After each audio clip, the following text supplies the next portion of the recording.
This is America in the Morning from Westwood One. It's Tuesday, February 18th, 2025. I'm Clayton Neville in for John Trout. Here's what's coming up on America in the Morning. President's Day protests in the nation's capital and around the country voicing displeasure at the current president's policies. I'm John Stolnis in Washington. From historic Arctic cold to severe rain in the Tennessee Valley, wicked weather's impacting America. Julie Walker has details. Donna Warder reports on new arrests in murder cases in 2 states also involve the killing of a border agent. A New York City's mayor facing calls to resign. We'll tell you why.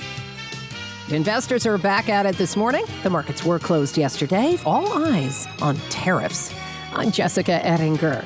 The Education Department is mandating big changes at schools with a tight deadline. I'm Katie Clark with details. All ahead on America in the Morning.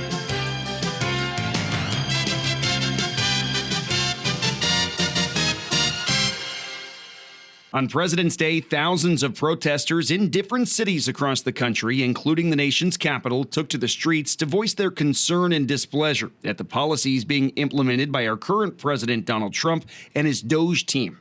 John Stolnis has more from D.C.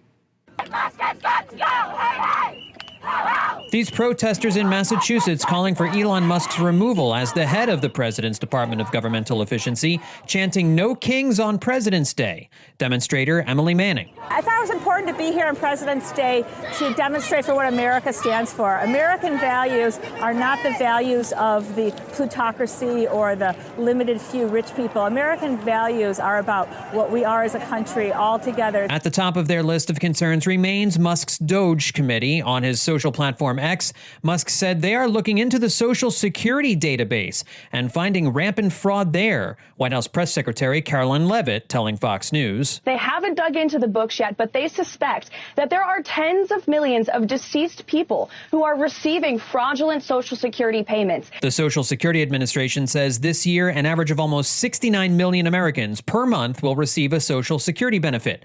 Tens of millions of deceased beneficiaries would mean anywhere from a quarter of all recipients or more could be fraudulent, a claim Democrats dispute vehemently. Democratic Senator Amy Klobuchar telling CNN DOGE's cuts are hurting average Americans for the benefit of the wealthy. You know that our policy of our government should not be giving $2 trillion in tax cuts to the wealthiest and paying for it by cuts to cancer research at NIH, stopping Head Start. However, Leavitt warns people not to let the media scare them into thinking they won't receive their Social Security checks. If you paid into the system, honestly, you will continue to receive your Social Security checks. The Trump administration is trying to rehire hundreds of fired workers at the National Nuclear Security Administration, employees tasked with maintaining the nation's nuclear weapons programs. And just weeks after a deadly plane crash over the skies of D.C., several hundred employees at the FAA were fired. A federal judge in Washington appears unwilling to temporarily block DOGE from firing federal employees or accessing sensitive records at multiple governmental departments. DOGE is also reportedly seeking access to personal taxpayer data through the IRS. John Stolnis, Washington. Wicked weather across America. Severe rain and flooding claimed the lives of at least 11 people in Kentucky, sent temperatures plummeting with wind chills below -40 in North Dakota and in Minnesota. More Arctic temps in the Midwest, and cold records could be set in Texas this week. Correspondent Julie Walker reports. You look at the number of people we've already lost and the damage. This is one of the most serious weather events we've dealt with in at least a decade. Nearly all of Kentucky under flood warnings after up to 8 inches of rain hit the state. We can now confirm 11 fatalities from this event. That number may still grow. Those include an adult male in Hardin County, an adult male in Floyd County. Governor Andy Beshear calls the situation dire and says most of the deaths were cars getting stuck in high water. One of the most challenging weather events that we have faced. We are still in the search and rescue phase of this emergency.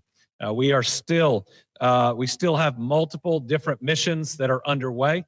There are still people that are in harm's way. In Texas, Governor Greg Abbott says they're preparing for severe weather across the state, from fires to floods to freezing temperatures, some near zero. It will bring a lot of heavy rain to East Texas and especially Southeast Texas, where we are monitoring for potential flooding situations in those areas.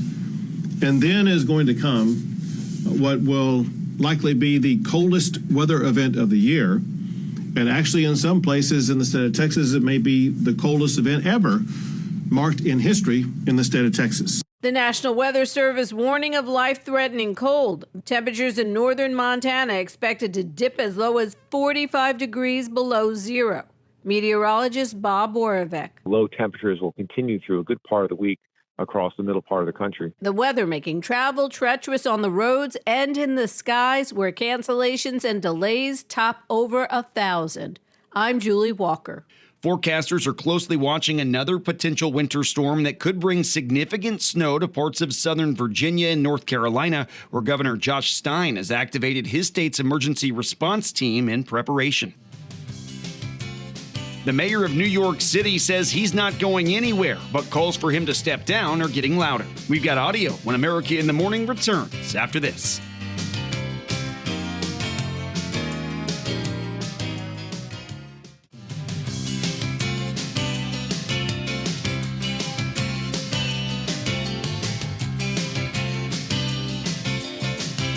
We're getting into late February and just can't escape that cold and wet weather in parts of the U.S. Here's meteorologist Matt Rendy. The Arctic air will continue to plunge southward through the Plains states today, with below zero highs as far south as Nebraska and single-digit highs reaching into northern Oklahoma. Tonight in parts of the Dakotas, lows will drop as low as 40 degrees below zero. On top of the cold, a storm will be shifting through that colder air, producing a significant area of snow from western Nebraska into Kansas and extending into Missouri and southern Illinois. A risk for icing will expand from northern Texas into southern Oklahoma and then northern Arkansas. Where the heaviest snow falls from southeast Kansas into southern Missouri, some places will have a foot of snow. In East Texas, this system will lead to mainly rain, with a few thunderstorms also developing in the afternoon. This will continue to expand into Louisiana this afternoon and then continue eastward to Mississippi and Alabama tonight, with the ice and snow moving into the Tennessee Valley and central Appalachians late. Colder air will remain in place across the northeast with a strong northwesterly wind. This is providing another round of significant lake effect snow through many Great Lake regions, with a heavier band that can produce 2 to 3 feet of snow near Lake Ontario. Heading out west, there will still be some snow showers in the northern Rockies from Montana to Idaho and Wyoming. Another storm will be approaching the northwest coast, and rain will develop late near the coast around Washington and Oregon, and then become steadier while expanding into northern California tonight. That's the weather across America. Joplin, Missouri will have some challenges today, with heavy snow developing and a very cold afternoon with a high of 17. It'll be a little milder in Seattle, Washington, with an afternoon shower and a high of 52. That's the nation's weather. I'm AccuWeather.com meteorologist Matt Rendy. Remember to follow us everywhere you get your podcasts: Apple, Spotify, Amazon, and YouTube. Just search America in the Morning in your favorite listening app. Police have arrested the apparent leader of a cult-like group suspected in several homicides throughout the U.S. As correspondent Donna Warder reports, police believe there is a link between these murders and the killing of a border agent gunned down in Vermont near the U.S.-Canadian border last month. State police in Maryland say they've arrested 34-year-old Jack Lasota, who's believed to be the leader of a group called the Zizians. They're tied to the killing of a U.S. Border Patrol agent near the Canadian border in January, as well as 5 other homicides in Vermont, Pennsylvania, and California. Along with Lasota, police arrested suspected group member Michelle Zajko. Both face multiple charges, including hindering and possession of a handgun in a vehicle. The Zizians are described as a group of young, highly intelligent computer scientists who met online, shared anarchist beliefs, and became increasingly violent. They write online about radical veganism, gender identity, and artificial intelligence. Lasota, also known as Ziz, has been seen near multiple crime scenes and has connections to various suspects. A bail hearing is scheduled for Lasota and Zajko on Tuesday. I'm Donna Warder. There are a growing number of calls for New York Mayor Eric Adams to resign today following the Justice Department's decision to drop corruption charges against him. Adams, who pleaded not guilty in September to charges of fraud and bribery that he's adamantly denied, some suggesting that Adams conformed to President Trump's immigration policies to avoid legal trouble, but Adams insists he's here to stay. I'm not going to step down, I'm going to step up. That's right. He spoke to a congregation this week amid calls for him to leave office. I'm the second black mayor in the history of this city.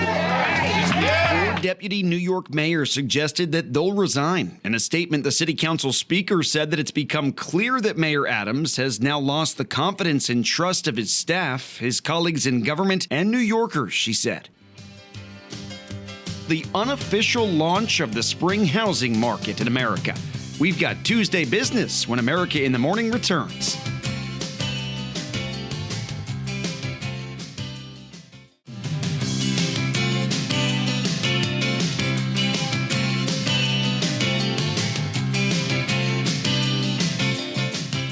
Tuesday Business brought to you by Fisher Investments. Fisher Investments, a fiduciary, always putting clients' interests first. Learn more at FisherInvestments.com. Here's CNBC's Jessica Ettinger with Tuesday Business. Wall Street opens this morning after yesterday's President's Day holiday for the markets.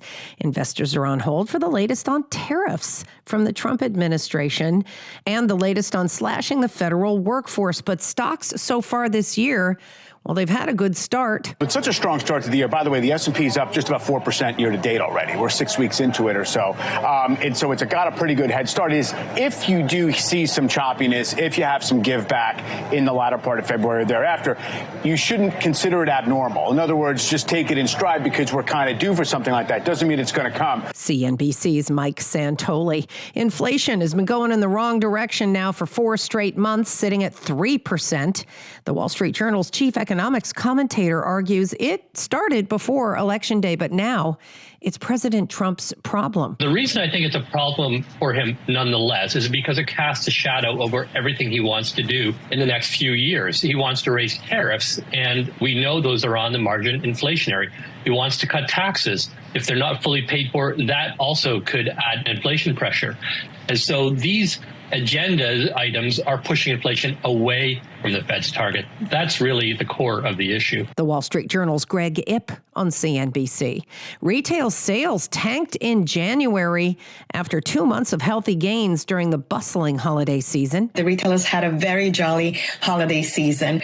However, consumers are concerned and will be thinking twice about making those big expenditures this year. LSEG's Director of Consumer Research, Jerome Martis on CNBC. For last month, cold weather somewhat being blamed for keeping people indoors and not in stores, especially denting car sales.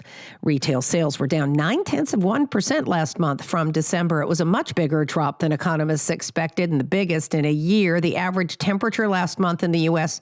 was the lowest since 1988, according to Pantheon Macroeconomics. And that was particularly disruptive in the South. Devastating fires in Los Angeles also may have impacted consumer spending in January.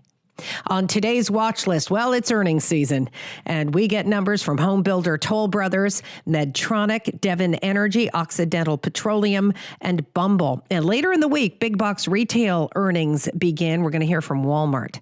Now, today we get the latest on how home builders are feeling about the economy and their business, especially with an immigration crackdown. Capital One and Discover Financial hold separate special meetings today of stockholders, and they vote on the proposed merger of the two companies. A line in the sand drawn by the Trump administration. Surrounding what? We'll tell you when America in the Morning returns after this.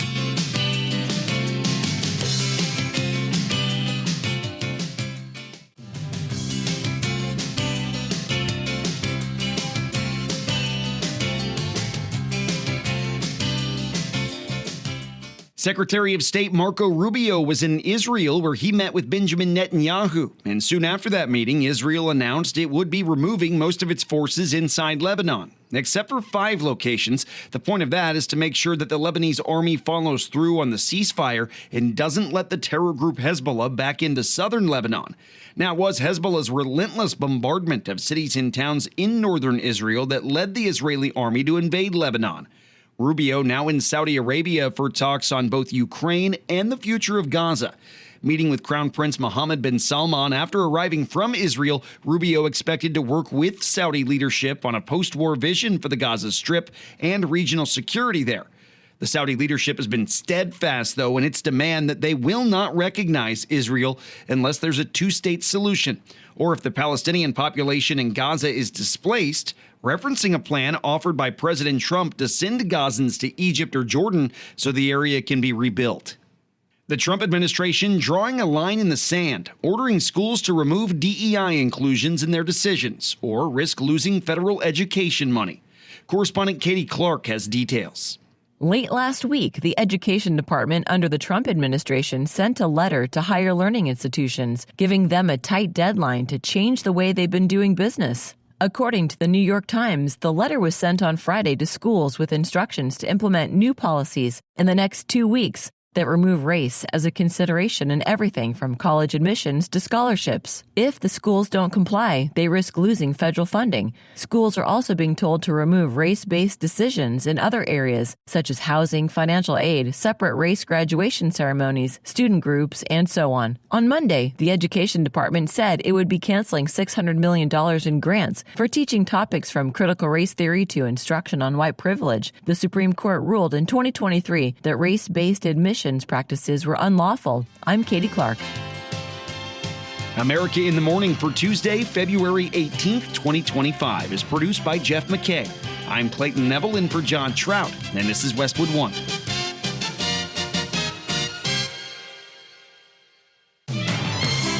This is America in the Morning from Westwood One. I'm Clayton Neville in for John Trout. Here's what's coming up this half hour. We'll have the latest on a Delta plane crash in Toronto, Secretary of State Marco Rubio's Middle East diplomacy, and why China's not happy with the Trump administration. For the second time in 2 weeks, there have been demonstrations in all 50 states against President Donald Trump. I'm Donna Warder. Argentine president may have been involved in a crypto scam. I'm tech correspondent Chuck Palm. Mexico threatening a map lawsuit, and President Trump's Supreme Court appeal. TikTok has returned to the app stores of Apple and Google in the U.S. I'm Mike Hempen. What were the highs and lows of SNL's 50th anniversary special? I'm Kevin Carr. We'll be right back.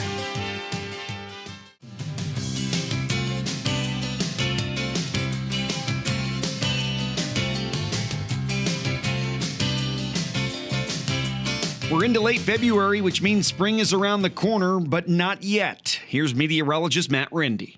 Another storm system will be approaching the northwest coast, and rain can develop late in the day near the coast around Washington and Oregon, then become steadier while expanding into northern California tonight.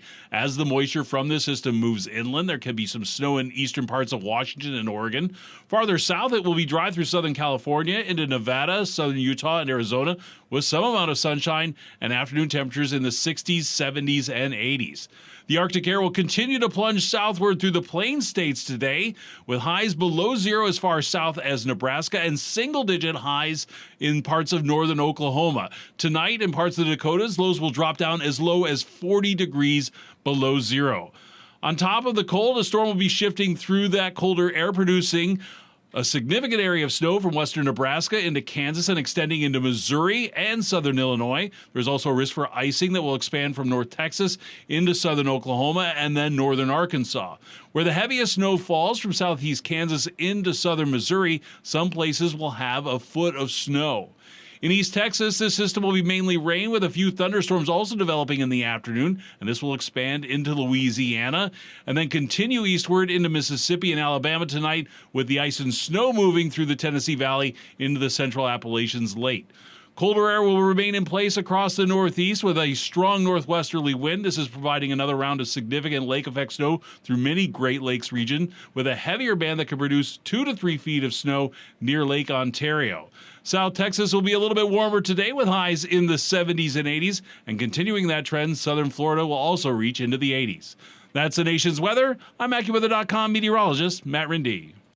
Remember to follow us everywhere you get your podcasts, Apple, Spotify, Amazon, and YouTube. Just search America in the Morning in your favorite listening app.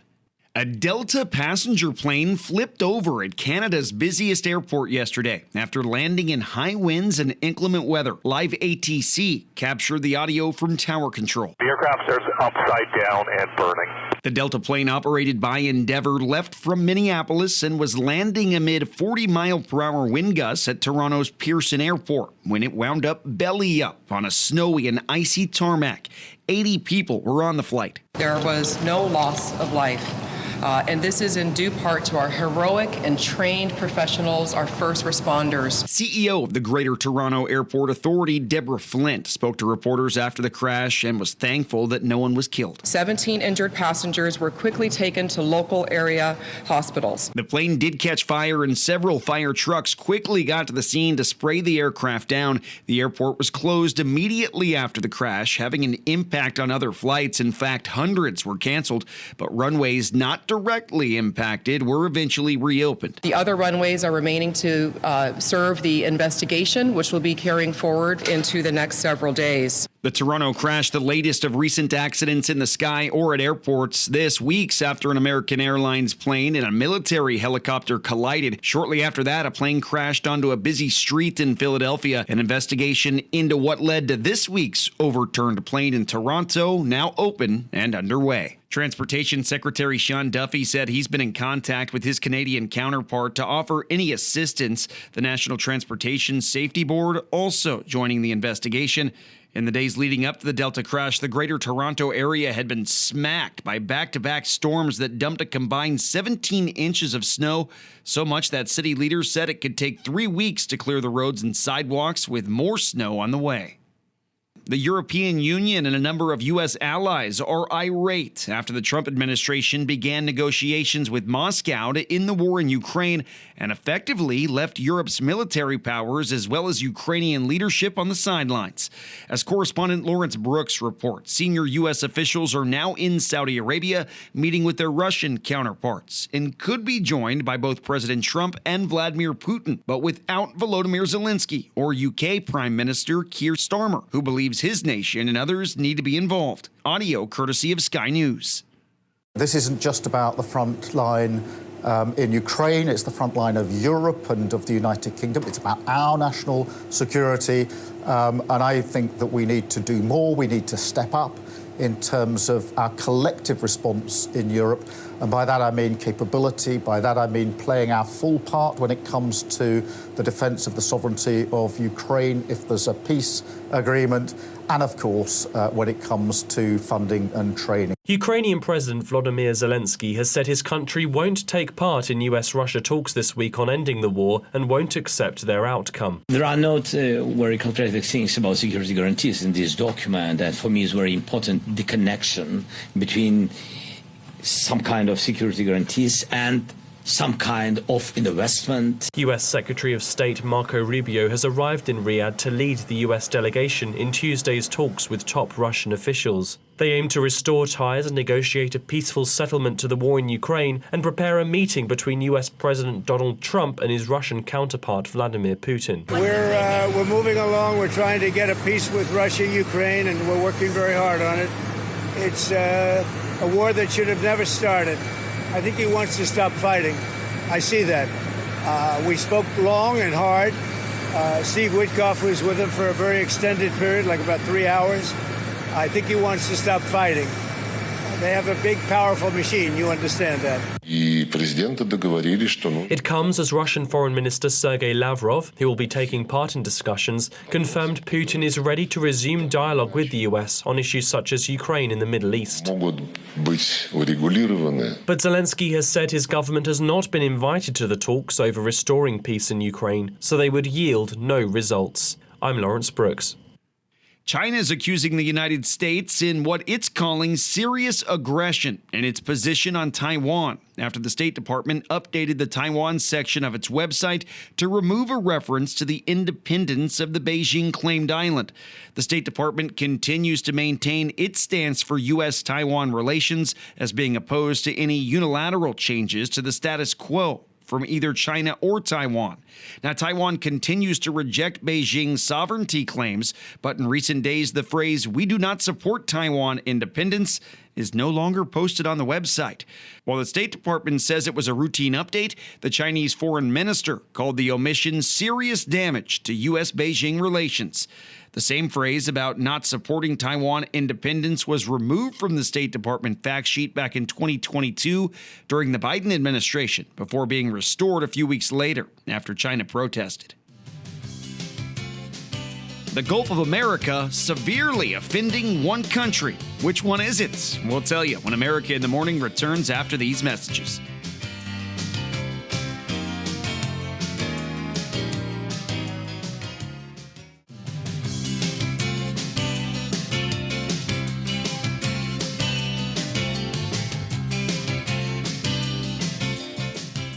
One nation that's taking great offense to the Gulf of America rename is Mexico, which is demanding that the change be reversed. Correspondent Julie Walker reports that Mexico's government is now considering a number of options, which include a lawsuit.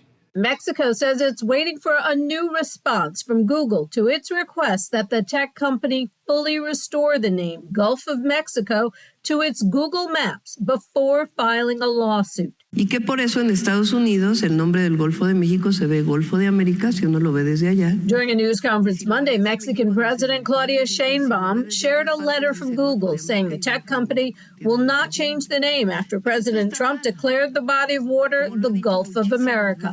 Sheinbaum says the mapping policy violates Mexican sovereignty because the U.S. only has jurisdiction over around 46% of the Gulf, the rest controlled by Mexico and Cuba. The Mexican president also says, "We will wait for Google's response, and if not, we will proceed to court." I'm Julie Walker.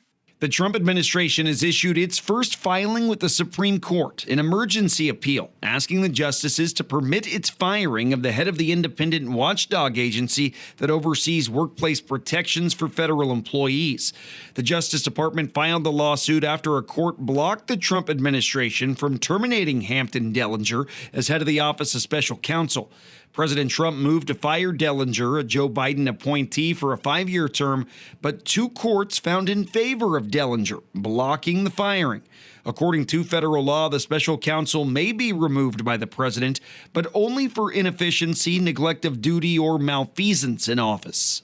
A man who represented a number of January 6th defendants in courts in the nation's capital has now been nominated by President Trump to become Washington, D.C.'s top prosecutor. Correspondent Jennifer King reports. Ed Martin, who's been serving as D.C.'s top prosecutor, has been nominated by President Trump to stay on as U.S. Attorney for the District of Columbia on a permanent basis. His appointment must be confirmed by the U.S. Senate. It's an interesting choice for a region where federal prosecutors secured convictions for nearly 1,300 defendants in January 6th cases. Martin is a conservative activist who led a chant at the Stop the Steal rally the day before the Capitol riot. More recently, Martin has defended the work of Elon Musk's Department of Government Efficiency and oversaw the dismissal of hundreds of January 6th cases after the president's sweeping pardon and clemencies. In a Monday post on Truth Social, President Trump says Martin has been fighting tirelessly to restore law and order and make our nation's capital safe and beautiful again. Alex Loeb, the former deputy chief of the section that prosecuted the rioters, said of Martin he appears to be in the role, quote, purely to execute on the president's political priorities, more so than the work of protecting public safety in Washington. I'm Jennifer King. Kids in Minneapolis and in other parts of Minnesota won't be going to school today, but they also won't be celebrating by going outside. A number of school districts are canceling classes because of dangerous cold temperatures. All of Minnesota will be under an extreme cold warning as wind chills plummeted to between -20 and -45 degrees overnight. Some of those schools will be going to online learning. In Minneapolis, today's high expected to be just 4 degrees, with the real field temperature of -25. Tonight, the predicted temp of -17 would be 4 degrees from an all-time record low. In all 50 states on President's Day, there were protest marches and rallies against President Trump, but specifically the Department of Government Efficiency. Correspondent Donna Warder has a recap. For the second time in 2 weeks, there have been demonstrations in all 50 states against President Donald Trump. In Arizona, These racist bills have got to go. Hey, hey! Protesters held anti-Trump signs and told Congress to get billionaires out of the people's money. In Boston, nearly 1,000 people marched in the snow from the State House to City Hall, chanting Elon Musk has got to go and no kings on President's Day. American values are not the values of the plutocracy or the limited few rich people. American values are about what we are as a country all together. It's about inclusion. It's about working together. It's about checks and balances. And all of that, I'm afraid, of being eroded with the current administration. The protests were held in state capitals and major cities. I'm Donna Warder. The president of Argentina was involved in a startup cryptocurrency last week called Libra that he promptly pulled away from and now faces impeachment by his political opponents over his actions. Here's Chuck Palm with today's Tech News.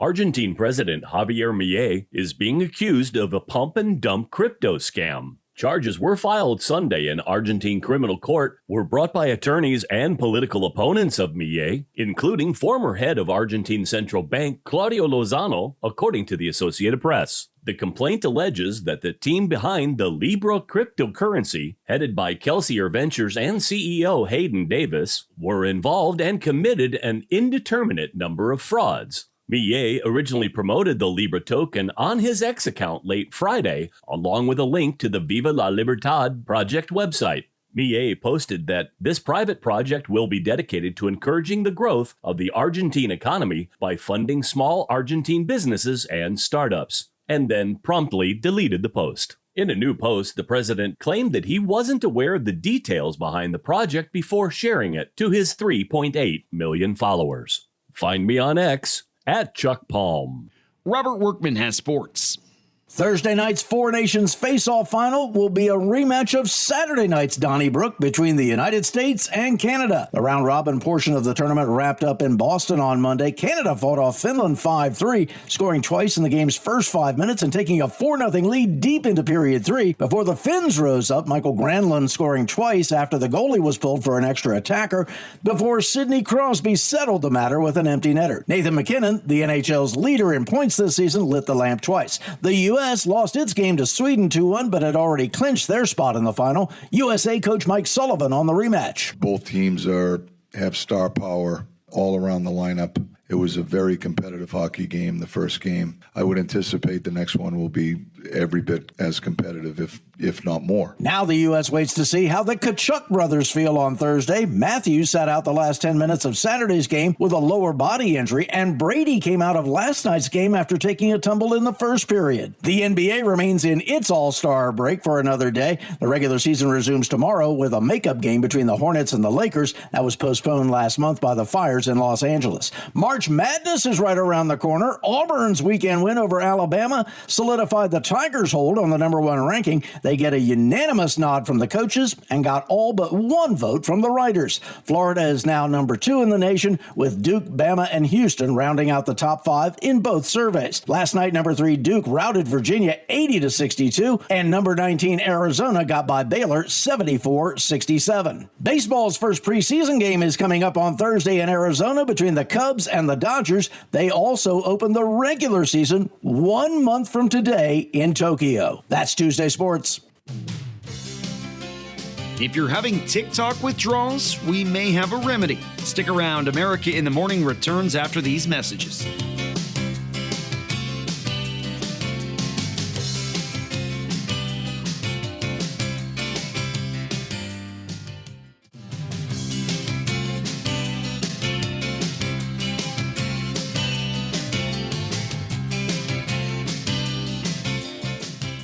For those who were missing TikTok, correspondent Mike Hempen reports the popular social media video sharing platform is returning to app stores. TikTok has returned to the app stores of Apple and Google in the U.S. This follows President Trump delaying the enforcement of a TikTok ban.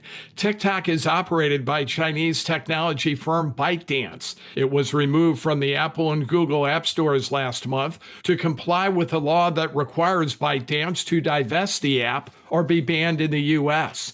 TikTok suspended its service in the U.S. for less than a day before restoring it following assurances from Trump that he would postpone banning the app. TikTok has more than 170 million American users. I'm Mike Hempen. The singer, known for her famous song Hips Don't Lie, had a medical issue with something other than her hips and spent the President's Day weekend in a hospital emergency room. Shakira had to cancel a show in Peru after suffering what she described as an abdominal issue. She posted on Instagram that she was working to reschedule the missed performance. Doctors cleared her to leave the hospital yesterday, and last night took the stage in Lima as part of her world tour.